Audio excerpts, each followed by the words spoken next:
Hey Internet, Kura here from QQMore.net.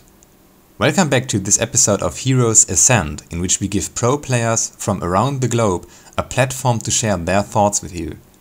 Allow me to introduce our next guest. He plays Elementalist as main, beside many other professions, and he is said to be the king of duels. It should be no surprise to you that he won the finals of the first World Tournament Series as well as the second place of the WTS in Boston. Also, I think he's probably the perfect son-in-law. Ladies and gentlemen, it's Phantaram time. Welcome. Hey everybody, how's it going? And yes, Kyohur is my father. No, Absolutely. my grandfather.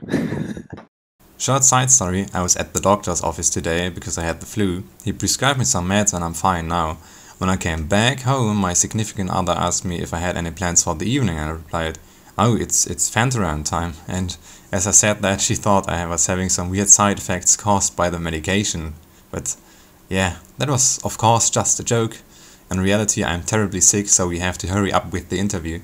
So, how are you doing, Phantaram? I'm doing great, thanks for asking. How about you? I'm fine as well. Tell us a bit about the person behind the Elementalist. Where are you from and what are you doing? I'm from Missouri, the United States. And right now I'm just playing Guild Wars 2. I ended school a little while back. And yeah, being esports. Ah, okay. Have you any plans or maybe visions what the future might hold for you? Well, I'd like to keep doing what I'm doing, just doing tournaments and streaming. I really want to grow my stream. I've been working on that a lot lately. So that's like a sort of a half and well, I can't really unfocus from practicing with my team and doing tournaments, but I've been focusing extra on my stream lately. Yeah, I wish you all the best of luck on this. I recently checked out Twitch and I'm so happy to see big streamers like Soda pop in, tune in and give GW2 well-deserved attention in my opinion. And maybe he can even, do the trick for you. I would love to see that happen, of course. Yeah, it's awesome.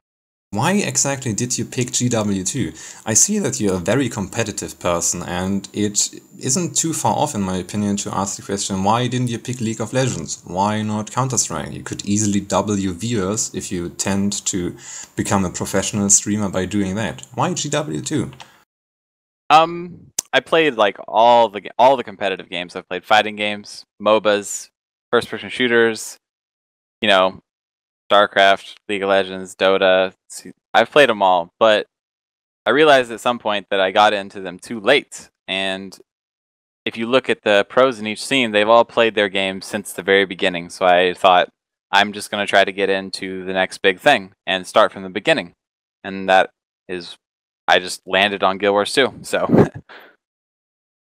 I see. This has probably worked out well for you. I mean, the facts speak for you. If you put this question around, let's say I start out as of today, do you think it would be too late to become a pro by now? Well, I don't think it's too late to start on an already established game. But it's much harder. But Guild Wars 2 is certainly not as established as some of the other bigger games, so it'd be easier to get into. I think so too, definitely. So let's move on to a big topic, which is in this case a bit different to the other Heroes Ascend series. Phantaram and I thought, why don't we approach the PvP part of this interview with the question of what would we do if we just unpacked the game and our intention is to not only become a decent PvP player, but also to get into the competitive matter of it. So let's say, for example, I bought the game today, unpacked it, some friends maybe suggested it to me, and they're off by now and I want to check out PvP. So naturally I skip the tutorial, have no clue about everything, maybe figured out how dodge rolls and heal skills work. Where would you go then? Well, first I would pick one class and one build and stick with that for at least a little bit. And just through learning that one class, you'll see other classes and what other people use, and you'll learn a lot. So let's just say you stick with that one build and one class for 2 weeks, maybe doing some hot joins, doing unranked queues, and then you feel like you have a pretty good understanding. 2 weeks to a month later, you can start trying out other classes. I think that's a pretty good timeline to use. Yeah, I think especially for new players, the hardest part beside getting onto a competitive level is on one side the understanding of the different classes, and more focused probably finding which class and build suits me the best, since there are so many out there. Yes, it's just like any other MMO. If you want to be the best, it's very knowledge based. You have to know everything your opponents are going to do, and that just requires a lot of experience. So I think, just playing a lot and learning all the classes very quickly is the best path at first. I think that's fair to say, especially if you start out.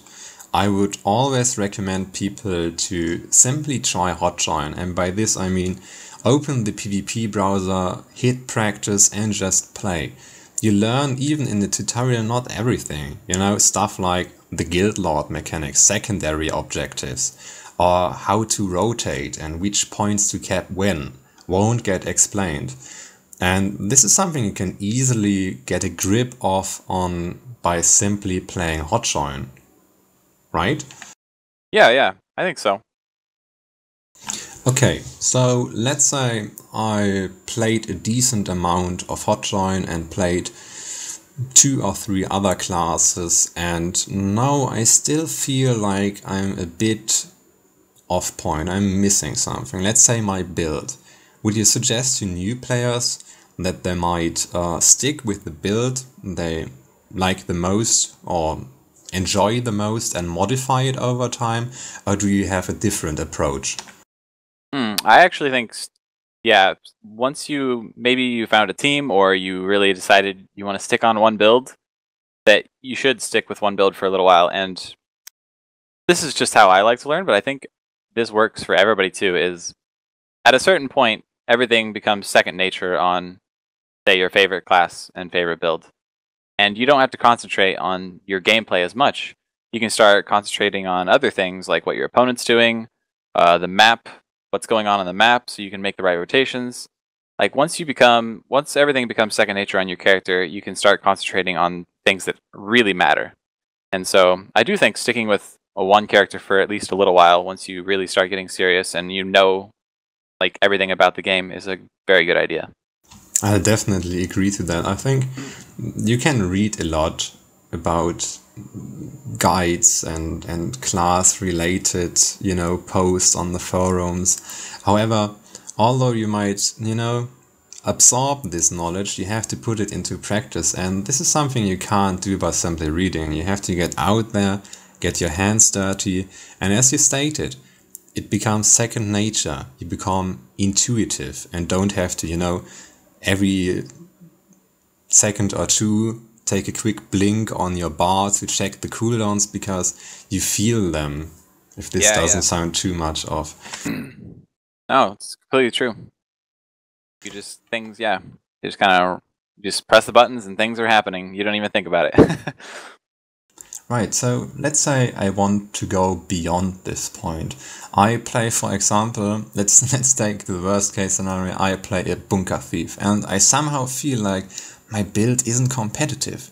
Would you recommend me to modify it even further and try to find something which would make it good in the end? Or are there different approaches or resources which you personally could suggest to players? Well, I encourage people to try their own builds and stuff, but if you're just not performing well and you feel like you really want to start doing better, probably look into the more popular builds or the meta builds.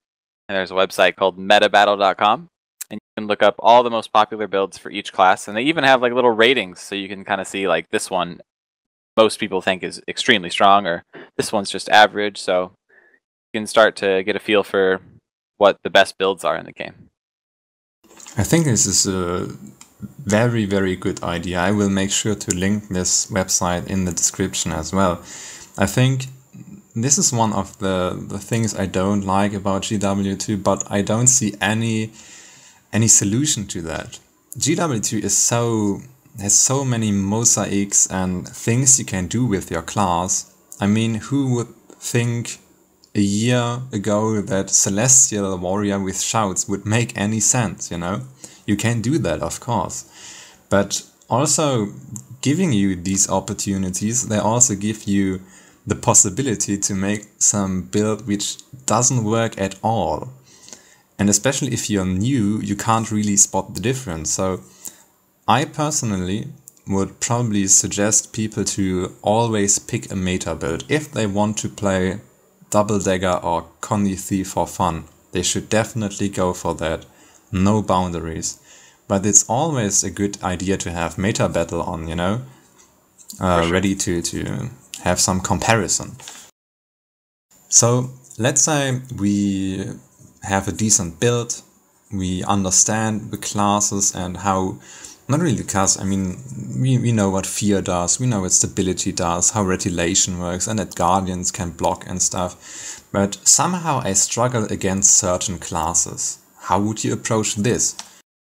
Are you talking like 1v1s, or like you don't know how this class impacts in a team fight, or just in general? I would say both. Let's say I'm a thief and I have, which is very common, problems against Mesmers because they confuse me. Oh yeah, okay. Mesmer is definitely one that new players have a lot of problems with, but I would just suggest you maybe use the Metabattle builds that most people are using, which in Mesmer's case is Shatter. You could go play it a little bit and you'll get a much better understanding of what it can do. Or what some, like I've had a few friends that learn the game this way. They'll just stick with one class, and if they want to learn what the other classes are capable of, they'll just 1v1 them over and over and over until they just have a feel for everything that the other person can do to them. And I think both of those are pretty good approaches, actually. I see definitely some flaws to both, but if you combine them, this will definitely help you out, because once you play different classes, you clearly feel that these have so many flaws you didn't see in the first attempt, I think. Especially dueling against other classes can become quite frustrating because, you know, there are certain classes which simply have better chances against you. However, once you play these classes yourself, you notice how fragile, for example, Shatter Mesmers can be. Yes, very, very much so. Even though combining them is definitely a good idea, I think there's something to be said, especially for new players, on trying to use the quickest way to learn, I guess. Which I couldn't tell you which one could help you learn better, but I know there's people that have preferences. Like when I want to learn something new, I'll go on that class and I'll just go into hot joins and play it myself. But like I said, I have friends that they don't want to do that. They'll just ask a really good player of that class to duel them over and over to learn it, basically. Mm-hmm. And I think it's not to forget to be mentioned that these players are dependent on other players. You know, if you want to check out how Shatter works, you can hot join anytime, but you don't really get, you know, yourself to play against you all day. If you're a new player, it's probably better you just check. Unless you have like a bunch of friends already playing, it's probably better to just probably get on the class and check it out yourself. You're not going to have a lot of other people help you out, I guess.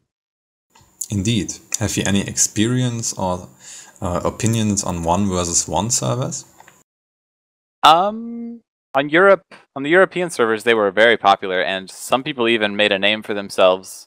I might be mistaken, but I believe Hexby, who now plays for TCG, and he's a really cool player. He's been around a while now. He got discovered by the other top teams in dueling servers. So that's a good way to make a name for yourself if you're looking to get into the scene. And there's no doubt that you can find, like, skilled players are there, so you can learn some stuff there for sure. But I'm not a fan of 1v1s myself. Like I said, I like to learn by playing other classes mostly. I'll 1v1 people to learn, but I don't do it for fun. Yeah, I think it's fair to say that you reached a point where you don't have to do this all day long because you already established a decent knowledge base. And coming back to this topic, knowledge base. is something which I think is, especially in competitive plays, in MMOs, something very essential. Don't you think so? Oh, very much so. So how do you get yourself educated? Let's say I don't know all the conditions, I don't know all the boons. Would you still suggest me the trial and error method? Well, if you do have a friend that plays the game a lot or whatever, that would 100% the best way to learn the game would be to just play with them as much as possible, because they can just tell you things. I mean, just thinking back at release, there were so many things that nobody knew about or nobody tried to do, and it took people years to learn how to do these things. But there's newer players coming through that are learning from the other more experienced players, and they're learning much quicker. So if you have a friend, definitely use that resource. Um, if not, I think watching some of the popular streams on Twitch is a good way, or watching some YouTube videos or something. You can learn a lot by watching other people. Definitely. Yeah, I think Twitch, especially YouTube, is a fantastic resource for guides and very certain things you somehow don't understand. Let's say, for example, might stacking. There are tons of guides out there which explain this step by step. And I think that's definitely a good idea. Yes, definitely. Yeah, my stacking is something I get asked about a lot, and I have a short video on it. Yeah, we should definitely link this as well, because I think many elementalists will probably check out this interview. So let's say I want to understand my class even deeper. Let's pick this example. I used to play Thief for quite a while, and somehow, although I grabbed a meta build and I think I was at a decent point at this moment if it comes to gameplay and stuff, it didn't make sense to me. And what really broke my tunnel vision was at this point a friend. We dueled a bit together and played a bit together, and he noticed that I tend to use Thief very focused on teamfights, you know. Thief are a very mobile class, and I think one of the best benefits of having a Thief on your team is that this guy can be at far or close or whatever in no time, you know. Definitely. And so therefore you have to roam a lot. So how would you approach a deeper understanding in your class if it comes down to rotation, or simply how you function within team fights? Being on a team is, you're going to figure this out the quickest by far. Because in solo queue, or when you're just queuing alone, or with, just queuing with a random group or something, never clear the decision you should make, I should say, I guess. But when you're in a team, you guys can figure it out pretty quick. Like if you're scrimming and you're a thief and you push far or something, and then your team says, "Oh, we need you in the team fight," then maybe you should start trying to be in team fights more. Or if you're dying too much in team fights, your team can be like, "Well, just try to go decap far sometimes," instead of like trying to go in with no cooldowns in the team fight, stuff like that. Like for example, on our team, we prefer to have our thief Dustin in the team fights more than other teams. Other teams like to use their thieves to roam between the nodes, which you just got to figure out what works for your team. Indeed, indeed. And it's good to be very versatile.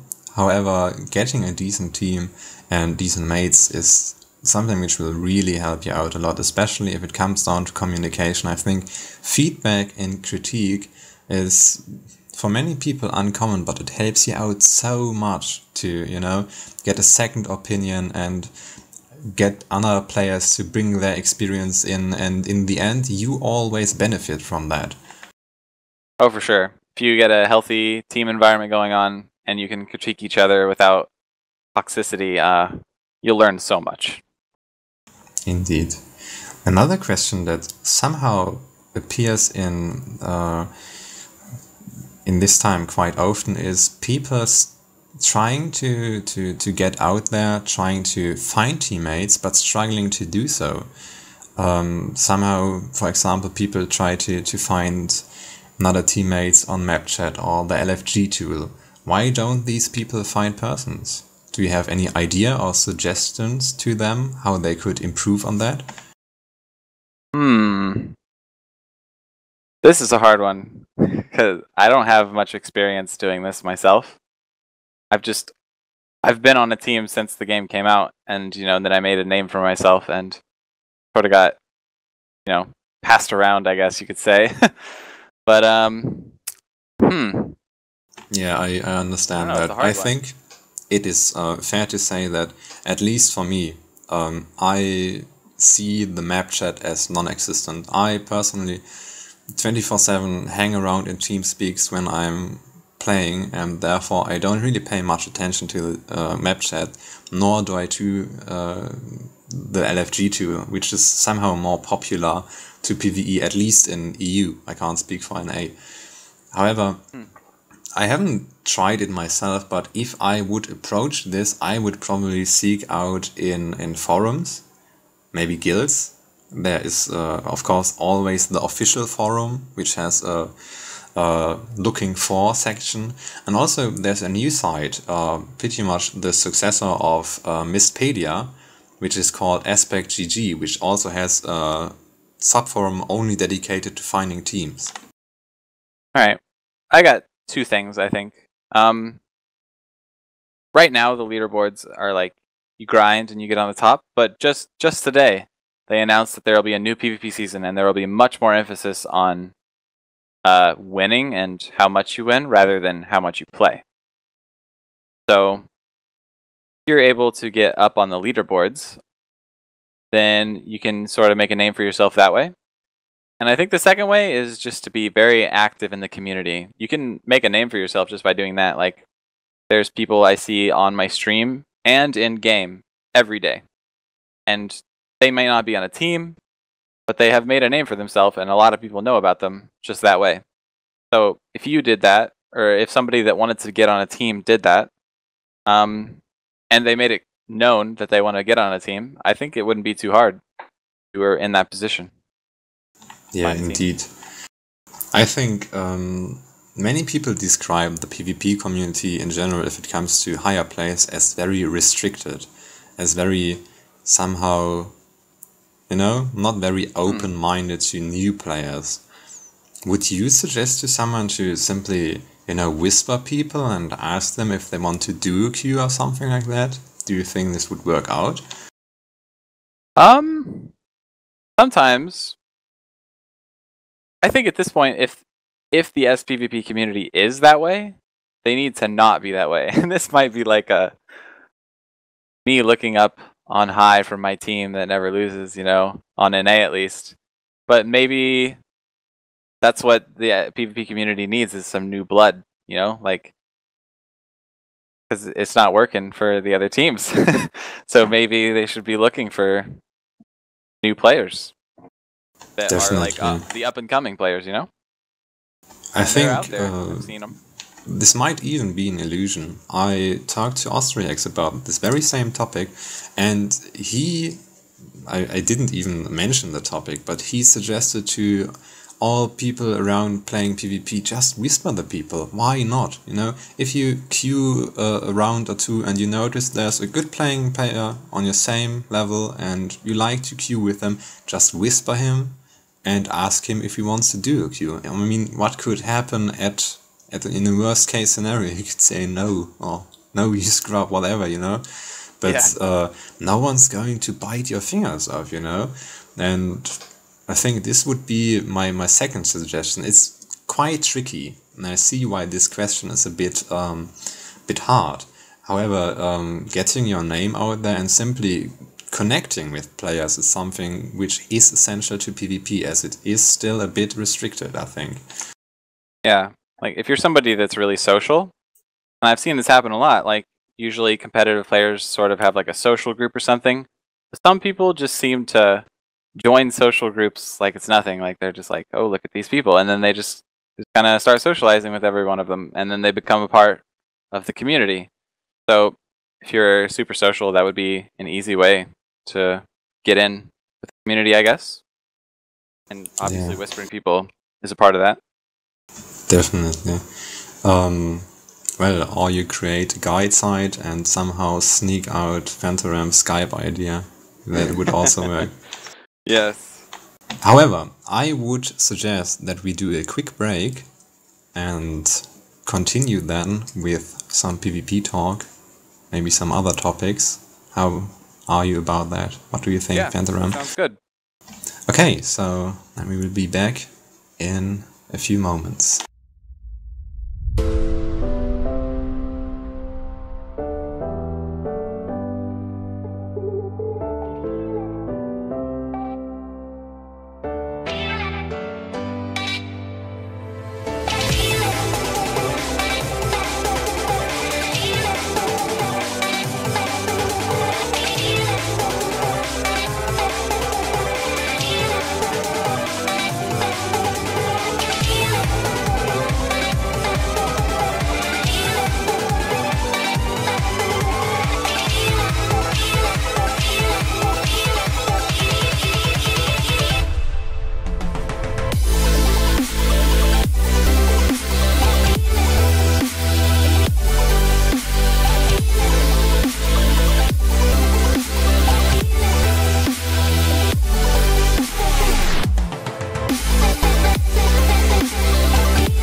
Okay, so we are back from our quick break, and we wanted to close the bow we took about how we would approach becoming better and more competitive at PvP, and then focus on more PvP talk in general. So, to sum this all up, I think one of the best things you can do is get out, play. Definitely just play and get intuitive with all the things you do.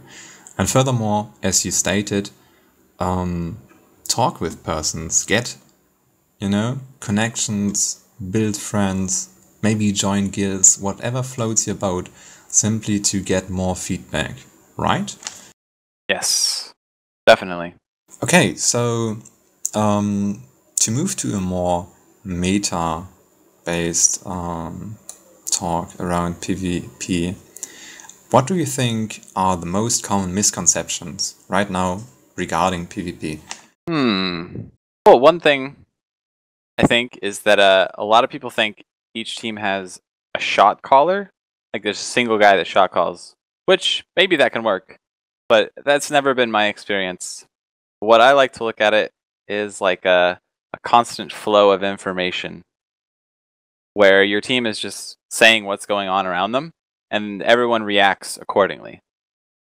And that's typically how most of my teams have worked. I mean, there's always some things that somebody's got a call, like try to make a call. But I like the style where everyone plays their own little game, I guess you could say, and everyone keeps the information flowing and everyone reacts accordingly. Like almost like a democracy. Everyone has the same rights to announce stuff and has the same responsibilities. I see that many people are, a bit silenter, and some people are a bit more, extrovert. But it is always, in my opinion, very important that everyone shares opinions. Simple things like you see someone going far, which might not matter to you because you're currently defing close, let's say, but a teammate who might be at mid and sees, oh, this team fight doesn't work out, maybe I go far, this would be a super valuable information to him because he would know if, the guy could come from close after capping and give them the upper hand and so on. All this is linked together, in my opinion. Very true. Back in Team Paradigm, we had this joke that Zeph was our shot caller, but we only actually listened to his calls half the time. Because we just slowly figured out that one guy can't make the calls for everybody because he's not there in the specific situation. So we try to listen to him. It fails sometimes. Sometimes we listen to him and it works. And we just realized we just each need to be making our own decisions in our little specific situation. I think communication between team members is absolutely key. And furthermore, I at least made the experience that I'm simply mentally not capable of fighting decently, making decent decisions while constantly, telling people what to do or whatsoever. It's really something you have to be autonomously about. In team fights, there's definitely some coordination you do. Like if all of your DPS burst classes want to coordinate, maybe you'll have like a single shot caller for small stuff like that, very specific stuff. But it's really hard to do very big general calls, I think. Speaking about communication again in general, what makes bad communication for you, beside only having one person who announces this? I think when communication is trying to tell other people what to do in a specific situation, like sometimes that you need to do that stuff. Most of the time, just say what's going on around you. It kind of goes with that. And if you have faith in your teammates, make the right calls most of the time.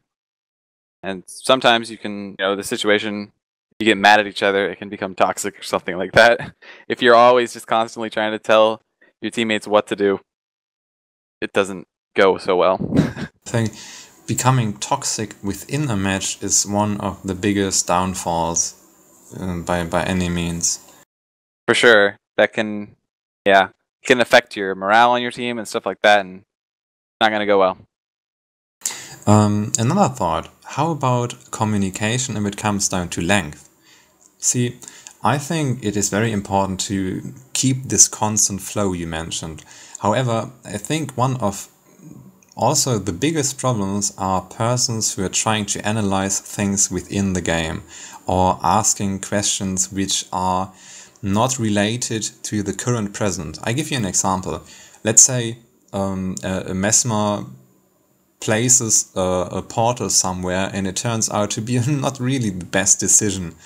Questions like, why did you put this portal there? Is really not helpful within a match, I think discussions should always be left out, but not, ignored. Always after the match, not within the match. Definitely. I think sometimes, if you're in a tournament and your goal is to win, then definitely you want to just concentrate on the match. Or if you really care about your winning the queue that you're in or something like that. But there are times like if you're scrimming and you're just learning, maybe there's some downtime, most of you are dead, and you can talk about some of that stuff. But if your only goal is to win, then you should certainly wait till after the game to talk about that kind of stuff. If you have to get toxic, even if you are super sarcastic or whatsoever, you might want to spare this, until you get out of the match, because this will in the end ruin the fun for so many players. Yes. How important is the mindset in general if it comes down to playing PvP? How do you deal with, for example, frustrations? Yeah, that is certainly one to think about. There's different people that they're very good at the game, but they can get frustrated, or you're not good under pressure, or stuff like that. And a lot of that just comes with experience or having a proper mindset, like you said. I always just try to think of every game I'm in as just like some casual game. I mean, that's like kind of impossible when you're in a big tournament and stuff like that. You know, sometimes you get nerves and stuff, but you just do your best to stay in the right mindset, I guess, you know? I can't really speak for myself as I didn't have the opportunity to compete in such great tournaments as you did. However, I think the more you play, the more natural you perform.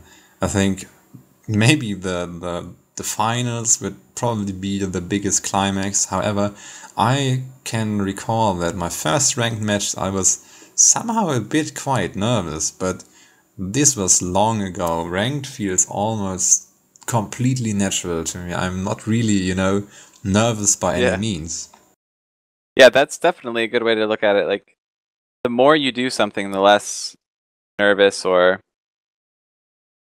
significant, I guess is a very good word to use, it'll feel. Like, some people come into SPVP and they just do unranked or hot join over. They're just scared to do that ranked game, right? But probably shouldn't think of it that way. You should just go into everything like it's normal stuff, And I think this comes by practice. Simply, there is no other way around more it, and actually. more experience.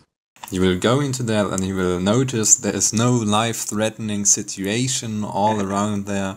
You will go out there alive and you won't mess up so terribly that you have to get another account because everyone will know you because you failed that portal storm, and it's...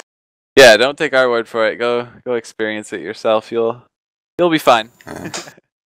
Speaking about beginners again, if I try to improve and become better, which queue would you pick? Would you recommend still staying in hotjoin or only playing ranked with teams? How do you approach that?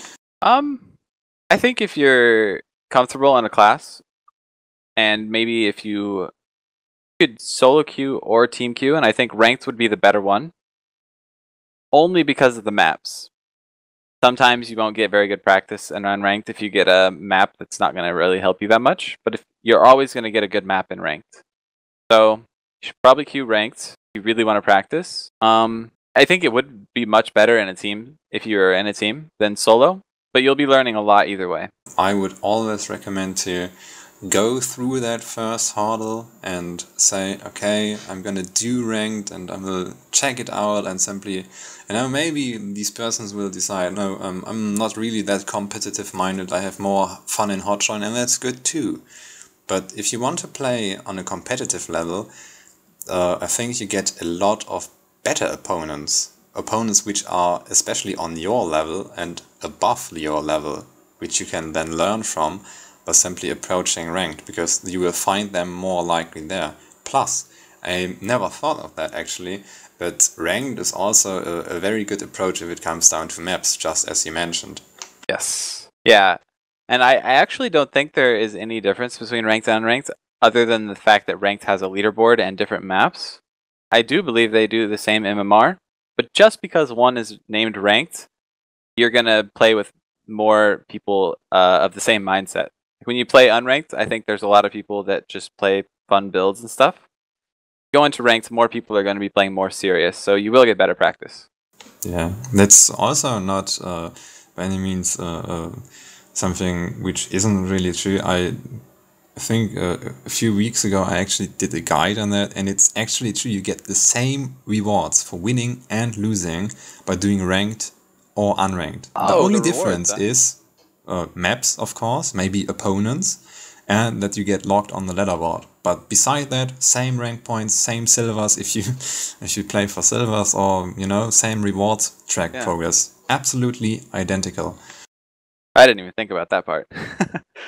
Yeah, you always learn, I assume. Speaking about mindset, I think for many people it is quite different to approach ranked than unranked, simply because of the thing of getting your wins and loses locked. How important would you let's say, think about a decent win-lose ratio if it comes to judging player. Let's say there's a new guy applying for your team and you Google up his ratio because it's, of course, displayed to public. How important do you think this is? I don't think it's too important. Just if somebody's trying to join your team and you look them up and you talk to them a bit, then I think you can sort of gather where they're coming from. Let's say a guy has 60% win rate and he tells your team he always solo queues and he even plays multiple builds. I think that's pretty good. If he always solo queues and he plays multiple classes and builds and he has a 60% win rate, that's pretty good. But obviously, like, maybe there's some guy that has 40% win rate and he plays like everything in the game. Who knows? Maybe he trolls a lot and he's still a good player. So you can't make a definitive conclusion, but it could help if they know that the guy is like serious about it and he's got a pretty good win rate or something. So it can help, but just a tool. You shouldn't follow it to like a religion. He's got a good win rate. Yeah. I think many people overestimate this simply. The win ratio is a thing which can give you a vague clue about how these person work. I mean, if he obviously played 100 matches and is by 0%, which is probably the most unrealistic thing I can come up with yet, he won't be too decent to play in the World Tournament Series. However, I think it's a very bad indication if it comes down to skill. Yes, I agree. And a vague clue is a very good way to put it too. Yeah. Furthermore, if we expand this topic back to mindset, if you keep this in the back of your head, I think, and see that the win ratio will be resetted by the next ladder reset anyway, and you don't have to worry about this as well, because Phantaram himself said it's not too important, then why would you care about that? People who approach ranked and go like, I have to win this, have always this constant thing in the back of his head or her head, will more likely end up being frustrated, and don't continue progressing to become more competitive. Definitely. And when you're in the match, people won't be thinking about your win rate or anything like that.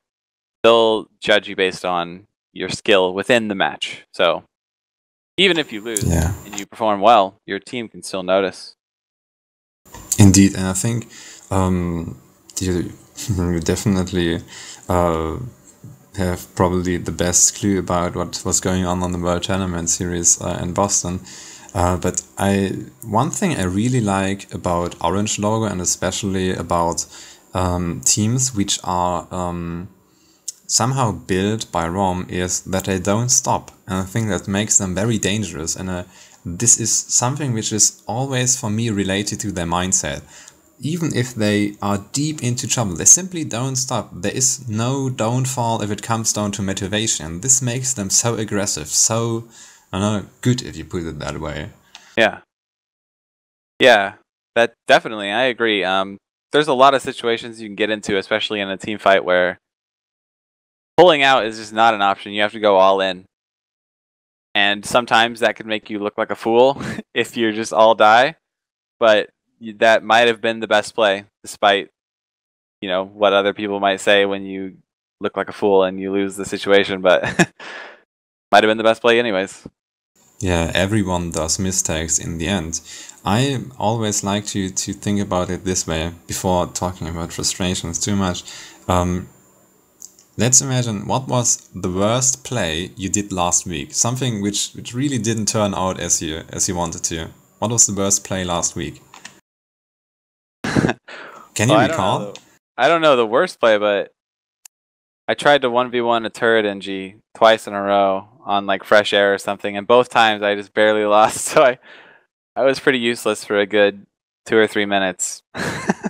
And what was the worst play last month, which really didn't pan out as you wanted to? Can't recall, don't you? No. It's so unimportant. We simply forget it, and still we pay so much attention to this. Yeah. Well, that's just my opinion. And I don't even think about like the big plays I make either, all I concentrate on is trying to stay solid or making the right decision in every situation, you know? Definitely. Most of the things that I criticize myself about are just the little small mistakes that may not have even cost me the fight. I just like, I can't believe I made that mistake, you know? So Hmm. those are the kind of things, not like making a huge blunder or making a huge play. I like to concentrate on just playing solid. Yeah, definitely. Yourself are always the biggest critics to yourself, of course. Yeah. One thing, speaking of critique regarding ourselves, we talked about in the break was an interesting approach which I can also highly recommend. If you have the option to record your plays, you can simply do that, let's say a bowl match on, and recap, for example, why you died. Which events led up to you dying? What could you do to avoid this and become therefore a better player, right? Oh, for sure. When you're in a match, unless you're some kind of god of awareness, you're not gonna recognize everything. And when you can review your footage of yourself playing or your team playing, you can start to notice things that went wrong or things you did right and talk about it as a team or think about what you could have done differently as a solo player. Yeah, maybe you find out, hey, if you would start like, let's say, screaming like little girls and panic when the guy pops his Lich form, there might be not a down thief in our team, you know? And this Yeah. could help you always more, I think. Okay, we are almost out of time, and I've got one question left. Are you up for that? Yeah, go for it. What is your biggest pet peeve if it comes down to PvP? Oof. Well, if it has to be, well, it doesn't have to be, but something that always annoys me when I'm on a team is when people can't take criticism very well. Like, there's two sides of looking at this. There's people that criticize in a bad way, and then there's people that criticize in a good way, and the other person takes it personal anyways. And that's what annoys me, because I feel like there's just a lot of people that I've been on a team with in the past and stuff. Not speaking about anybody specific here, just throughout the history of my life, where you just give them some little friendly criticism and they just won't take it, and you can't improve when you have an attitude like that. So it just needs to change. The critique is never personal. Why would I say, hey Phantaram, you messed this up. I think if you can fix this, you can become even better. Why would I, allow you to Yeah, become better if I hate you and have to insult you? This is absolutely not the case if we're speaking about critique. Critique is always in the favor of getting better, for Nothing sure, personal. for sure. I'm afraid this was, in the end, the wrong answer. The right answer would be turret energies. However, I think we are actually out of time, but I think we gained some very interesting insights in how to approach the game as a beginner as well as someone who is established in the game for quite a while, if it comes down to meta game or mindset. And I really thank you for these insights. After all, I wish you all the best of luck in your career of becoming a professional streamer eventually. I would definitely like to see this, and the perfect son-in-law combined with the profession as a professional streamer. This would definitely break the ice for many people, I think. So, thank you for the interview. Is there something you would like to add on to that, Mr. Phantaram? No, thanks for having me, and thanks to everyone for watching. Okay, in this case, thanks for watching and good luck, have fun.